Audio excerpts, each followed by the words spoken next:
ಮನುಷ್ಯ ಸಂದೇಹ ಪಡ್ತಾನೆ ನಿಜ. ಆದರೆ ಕೆಲವೊಮ್ಮೆ ನೀವು ನೋಡಿದ್ದೆಲ್ಲವೂ ಸತ್ಯ ಆಗಬೇಕು ಅಂತ ಏನಿಲ್ಲ.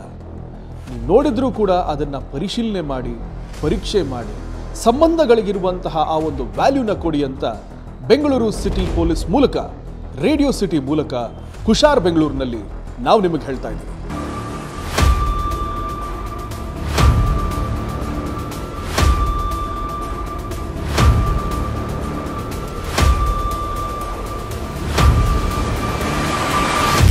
ನಮ್ಮ ಜೀವನ ಎಷ್ಟೊಂದು ಅನ್ಪ್ರೆಡಿಕ್ಟಬಲ್ ಅಲ್ವಾ?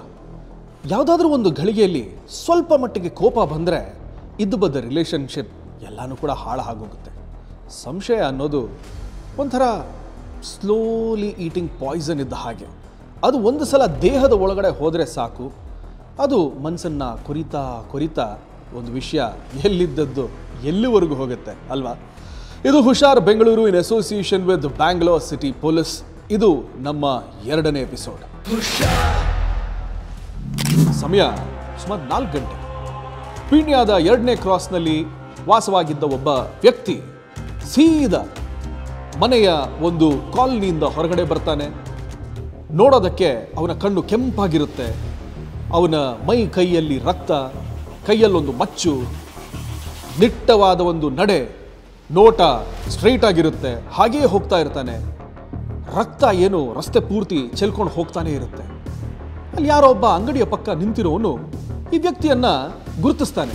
ಅರೆ, ಈ ಮನುಷ್ಯ ಯಾಕೆ ಈ ರೀತಿಯಾಗಿ ನಡ್ಕೊಂಡು ಹೋಗ್ತಾ ಇದ್ದಾನೆ ಅನ್ನೋ ಒಂದು ಪ್ರಶ್ನೆ ಅವನ ತಲೆಯಲ್ಲಿ ಬರುತ್ತೆ. ನೋಡಿದ್ರೆ ಇವನು 46 ವರ್ಷದ ನಮ್ಮ ಫ್ರೆಂಡ್ ಗಂಗರಾಜು ಅನ್ನೋದು ಅವನಿಗೆ ಗೊತ್ತಾಗುತ್ತೆ. ಹಾಗಾದ್ರೆ ಈ ಗಂಗರಾಜು ಯಾರು ಅನ್ನೊಂದು ಪ್ರಶ್ನೆ ನಿಮಗೂ ಕಾಡ್ತಿರ್ಬೇಕಲ್ಲ? ಇಷ್ಟು ಮಾಡಿದ ತಕ್ಷಣ ಈ ವ್ಯಕ್ತಿ ಅಂದ್ರೆ ಆ ಗಂಗರಾಜುವನ್ನ ಐಡೆಂಟಿಫೈ ಮಾಡಿದ ವ್ಯಕ್ತಿ ನೇರವಾಗಿ ಗಂಗರಾಜುವಿನ ಮನೆಗೆ ಹೋಗ್ತಾನೆ. ಬಾಗಿಲು ತೆರೆದಿರುತ್ತೆ. ಬಾಗಿಲು ತೆರೆದ ತಕ್ಷಣ 3 ಮೃತದೇಹಗಳನ್ನು ನೋಡಿ ಹೌಹಾಕಾರದಲ್ಲಿ ನೇರವಾಗಿ ಪೀಣ್ಯ ಪೊಲೀಸ್ ಠಾಣೆಗೆ ತಾನು ವರದಿಯನ್ನು ಸಲ್ಲಿಸಬೇಕು, ಕಂಪ್ಲೇಂಟ್ ಮಾಡಬೇಕು ಅನ್ನೋದನ್ನ ಹೇಳಿ ದೌಡಾಯಿಸ್ಕೊಂಡು ಹೋಗ್ತಾನೆ. ಅಷ್ಟರಲ್ಲಾಗಲೇ ಗಂಗರಾಜು 5 ಗಂಟೆ ಸರಿಸುಮಾರಾಗಿ ಪೀಣ್ಯ ಪೊಲೀಸ್ ಠಾಣೆಯ ಸಿಬ್ಬಂದಿಗಳ ಮುಂದೆ ಮಚ್ಚನ್ನ ಹಿಡಿದು ತಾನು ಮಾಡಿದ ಕೃತ್ಯಕ್ಕಾಗಿ ನಾನೇ ಇದನ್ನ ಮಾಡಿದ್ದು ಅಂತ ಹೇಳಿ ಒಪ್ಪಿಕೊಳ್ತಾನೆ. ಅಷ್ಟಕ್ಕಾದ್ರೆ 46 ವರ್ಷದ ಗಂಗರಾಜು 3 ಜನರನ್ನ ಕೊಂದದ್ದು ಯಾಕೆ? ಯಾರು ಈ 3 ಜನ ಅನ್ನೋ ಒಂದು ಪ್ರಶ್ನೆ ನಿಮ್ಮ ತಲೆಯಲ್ಲಿ ಬರ್ತಾ ಇದೆಯಾ? ಕಥೆ ಈ ರೀತಿಯಾಗಿದೆ.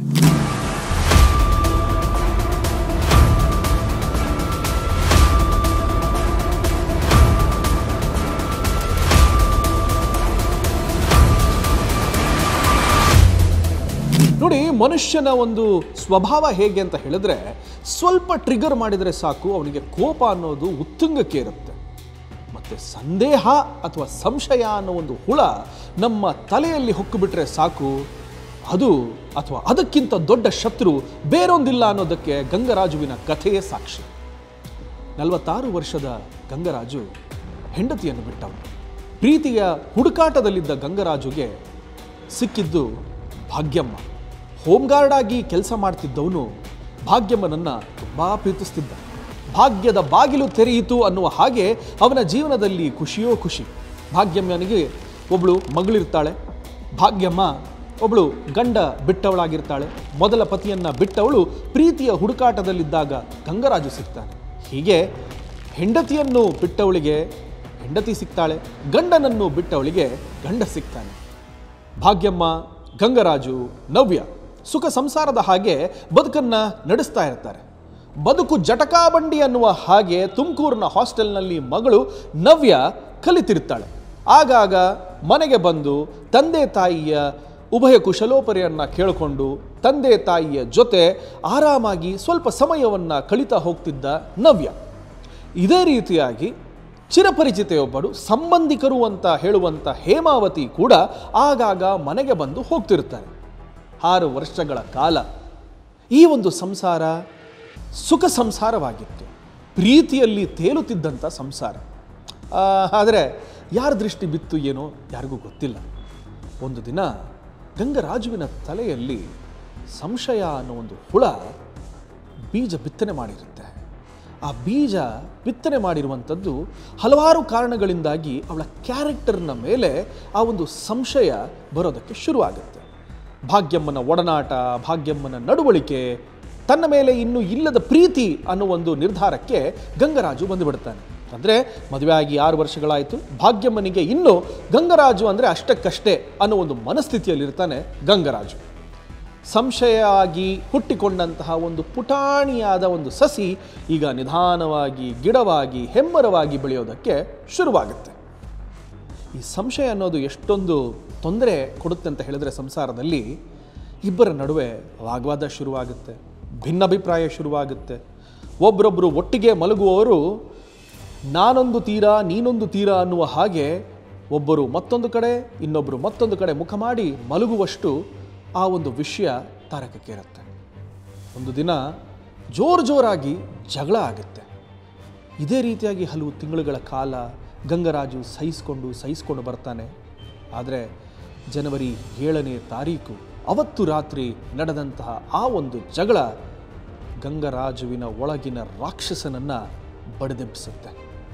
ಭಾಗ್ಯಮ್ಮ ಆಡಿದಂಥ ಮಾತುಗಳು, ಮಲಮಗಳು ನವ್ಯ ಇರ್ತಾಳೆ, ದೂರದ ಸಂಬಂಧಿ ಹೇಮಾವತಿ ಕೂಡ ಅಲ್ಲಿರ್ತಾಳೆ.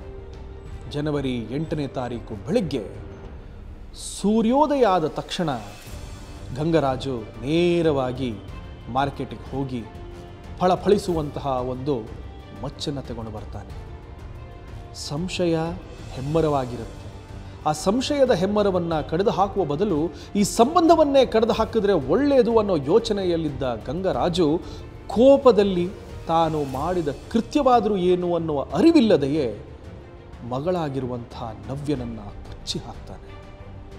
ದೂರದ ಸಂಬಂಧಿ ಹೇಮಾವತಿ ಆಗಾಗ ಬಂದು ಇವರ ಒಳಿತಿಗಾಗಿ ಕೆಲಸ ಮಾಡಿಕೊಂಡು ಊಟ ತಿಂಡಿ ಬಡಿಸ್ತಾ ಇರುವವಳು ಹೇಮಾವತಿ ಅವತ್ತು ಚಿರನಿದ್ರೆಗೆ ಸಾಗ್ತಾಳೆ. ಇನ್ನೇನು ಭಾಗ್ಯಮ್ಮ ಈ ಚೀರಾಟ ಕೂಗಾಟ ಕೇಳಿ ಬಾಗಿಲು ಬಡಿದು ಹೊರಗಿಂದ ಒಳಗೆ ಬರಬೇಕಾದ್ರೆ ಅವಳಿಗೂ ಕೂಡ ಧರ್ಮದ ಏಟು ಕಾದಿತ್ತು. ಇಹಲೋಕವನ್ನು ತ್ಯಜಿಸಬೇಕಾಯಿತು. ಗಂಡನ ಪ್ರೀತಿಗಾಗಿ ಹಾತೊರೆಯುತ್ತಿದ್ದ ಭಾಗ್ಯಮ್ಮ ಕೇವಲ ಸಂಶಯದ ಹೆಸರಿನಲ್ಲಿ ಹೆಣವಾಗಿ ಬಿದ್ದಿರ್ತಾಳೆ. ಗಂಗರಾಜು ಕೊಚ್ಚಿ ಭಾಗ್ಯಮ್ಮನ್ನ ಸಾಯಿಸ್ತಾನೆ. ಆ ರಕ್ತಸಿಕ್ತವಾದ ಮಚ್ಚನ್ನು ತಗೊಂಡು 4 ಗಂಟೆಗೆ ಮನೆಯ ಕೆಳಗೆ ನಡ್ಕೊಂಡು ಹೋಗ್ತಿರ್ಬೇಕಾದ್ರೆ ಇದೇ ಸ್ನೇಹಿತ ಅವನು ಗಂಗರಾಜು ಅನ್ನೋದನ್ನು ಐಡೆಂಟಿಫೈ ಮಾಡ್ತಾನೆ.